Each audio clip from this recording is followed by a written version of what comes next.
नमस्कार। न्यूज क्रांति की ऑडियो समाचार सेवा आज क्या हुआ में सभी सुनने वालों का हार्दिक स्वागत है। एक नजर देश दुनिया की तमाम बड़ी खबरों पर। प्रधानमंत्री आवास योजना के तहत 1 करोड़ से ज्यादा मकानों के निर्माण को मिली मंजूरी।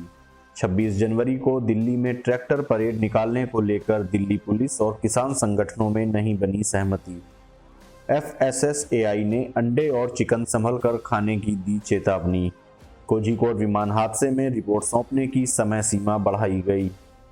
जापान में बर्ड फ्लू की वजह से 12,000 बतखों को मारा जाएगा और बगदाद में आत्मघाती हमले में 8 लोगों की मौत। अब समाचार विस्तार से। कहते हैं ओल्ड इज गोल्ड कहलाता है, इसलिए तो कानपुर आज भी दुलारी ज्वेलर्स ग्रुप पर अपना भरोसा जताता है। दुलारी ज्वेलर्स ग्रुप कानपुर की pure old and trusted jewellery showroom. Visit की Dulari jewellers Kidwai Nagar and Dulari jewellers Lal Bangla. केंद्र सरकार की महत्वपूर्ण प्रधानमंत्री आवास योजना शहरी के तहत अब तक 1 करोड़ 10 लाख मकानों के निर्माण को मंजूरी दी गई, जिनमें से 70 लाख से अधिक मकानों का निर्माण विभिन्न चरणों में और 41 लाख से अधिक मकान बनाए जा चुके हैं। प्रधानमंत्री आवास योजना शहरी कर केंद्रीय मंजूरी और निगरानी समिति की 52वीं बैठक में 1,68,606 मकानों के निर्माण को मंजूरी दी गई। इस बैठक में 14 राज्यों और केंद्र शासित प्रदेशों ने हिस्सा लिया। यह बैठक केंद्रीय आवास एवं शहरी कार्य सचिव दुर्गा शंकर मिश्र की अध्यक्षता में हुई। बैठक में बताया गया कि कई राज्यों ने पर्यावरण से जुड़े कारणों की वजह से भूमि के आकार में होने वाले बदलाव, अंतर शहरी विस्थापन और अलग अलग तरह के लाभार्थियों के लिए तय की गई प्राथमिकताओं में परिवर्तन आदि कारणों से प्रस्तावित योजना की पुनर्समीक्षा करने का प्रस्ताव किया है।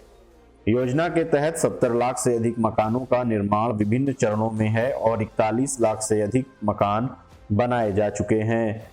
उन्होंने राज्यों और केंद्र शासित प्रदेशों से प्रधानमंत्री आवास योजना को तेजी से लागू करने का अनुरोध किया।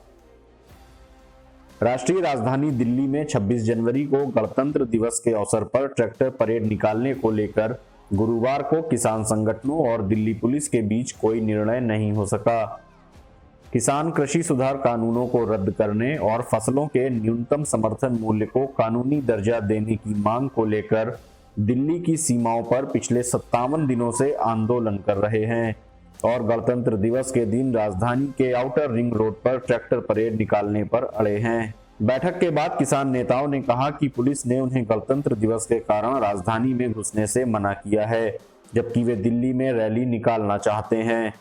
पुलिस की ओर से किसानों को कुंडली मानेसर पलवल एक्सप्रेसवे पर रैली निकालने का प्रस्ताव दिया है, जिसे किसानों ने ठुकरा दिया।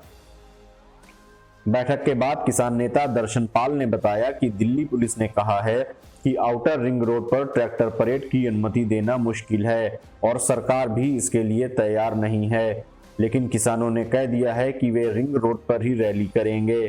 पुलिस और किसानों के बीच कल एक बार फिर से बैठक होगी। भारतीय खाद्य सुरक्षा एवं संरक्षा प्राधिकरण FSSAI ने देश में बर्ड फ्लू के मद्देनजर आज दिशा निर्देश जारी किए, जिसमें कहा गया है कि यदि कुछ सावधानियां बरती जाएं तो पोल्ट्री मीट और अंडे खाने में संक्रमण का खतरा नहीं है। दिशा निर्देश में कहा गया है कि जिन इलाकों में बर्ड फ्लू फैला हुआ है वहां से पोल्ट्री उत्पाद लाकर नहीं बेचे जाने चाहिए।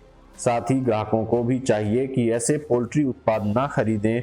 इसके अलावा जिंदा पोल्ट्री और कच्चे मांस को हैंडल करने वाले लोगों को भी हाथों में दस्ताने और चेहरे पर मास्क पहनने चाहिए।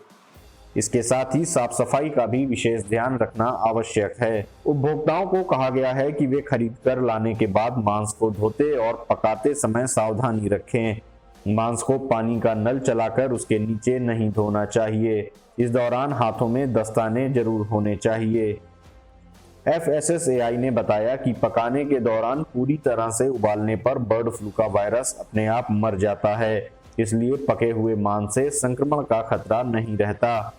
पकाने के बाद मांस या अंडे को उसी बर्तन में ना रखें जिसमें उन्हें पकाने से पहले रखा गया था।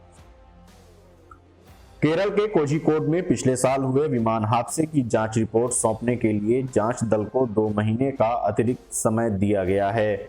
नागरिक उड्डयन मंत्रालय ने बताया कि कोविड-19 महामारी के कारण विमान के कंपोनेंटों की जांच रिपोर्ट आने में समय लग रहा है। इसलिए अंतिम प्रारूप रिपोर्ट सौंपने के लिए 2 महीने का अतिरिक्त समय दिया गया है। पिछले साल 7 अगस्त को कोझिकोड के कालीकट हवाई अड्डे पर लैंडिंग के वक्त एयर इंडिया एक्सप्रेस का एक बोइंग 737-8HG विमान दुर्घटनाग्रस्त हो गया था। दुबई से 184 यात्रियों के साथ आ रहा विमान तेज बारिश के बीच उतरते समय रनवे पार कर 35 मीटर गहरी खाई में गिर गया था। दुर्घटना में विमान के 2 टुकड़े हो गए थे, जिसमें चालक दल के 2 सदस्यों समेत 21 यात्रियों की मौत हो गई थी। जापान में चिबा के पूर्वी प्रांत में बर्ड फ्लू के एक नए प्रकोप को लेकर 12,000 बतखों को मार दिया गया। जापान की मीडिया रिपोर्ट के अनुसार गुरुवार को यह जानकारी प्राप्त हुई। क्योडो समाचार एजेंसी की रिपोर्ट में बताया गया कि चिबा के इस प्रांत में यह बर्ड फ्लू का तीसरा प्रकोप है। अधिकारियों ने पिछले सप्ताह 6 प्रांतों में 6,000 बतख को मारने का और साथ ही साथ उनके 6,000 बच्चों को दबाने का आदेश दिया है। इस सप्ताह के शुरू में जापान सरकार ने कहा कि देश वर्तमान में बर्ड फ्लू के अभूतपूर्व प्रकोप का सामना कर रहा है। यह बीमारी देश के 47 प्रांतों में से 15 प्रांतों में पाई गई है। इसके साथ ही 60 लाख से अधिक मुर्गियों को भी मार दिया गया है। इराक की राजधानी बगदाद में गुरुवार को आत्मघाती हमले में कम से कम 8 लोगों की मृत्यु हो गई और 15 अन्य घायल हो गए। अल सुमारिया समाचार न्यूज आउटलेट ने सुरक्षा सूत्रों का हवाला देते हुए बताया कि यह हमला बगदाद के मध्य क्षेत्र के बाब अल शेख में हुआ। इससे पहले एजेंसी ने राजधानी बगदाद के बाब अल शेख क्षेत्र में टायरान स्क्वायर में विस्फोट होने की सूचना दी थी। कहते हैं ओल्ड इज गोल्ड कहलाता है, इसलिए तो कानपुर आज भी दुलारी ज्वेलर्स ग्रुप पर अपना भरोसा जताता है। दुलारी ज्वेलर्स ग्रुप, कानपुर की pure old and trusted jewellery showroom. Visit की Dulari jewellers Kidwai Nagar and Dulari jewellers Lal Bangla. आज क्या हुआ में ये थी देश दुनिया की तमाम बड़ी खबरें। अन्य खबरों व विस्तृत समाचार के लिए आप newskranti.com पर लॉग इन कर सकते हैं। न्यूज क्रांति से आप अलग अलग social media handles Facebook, Twitter, YouTube और इंस्टाग्राम पर भी जुड़ सकते हैं।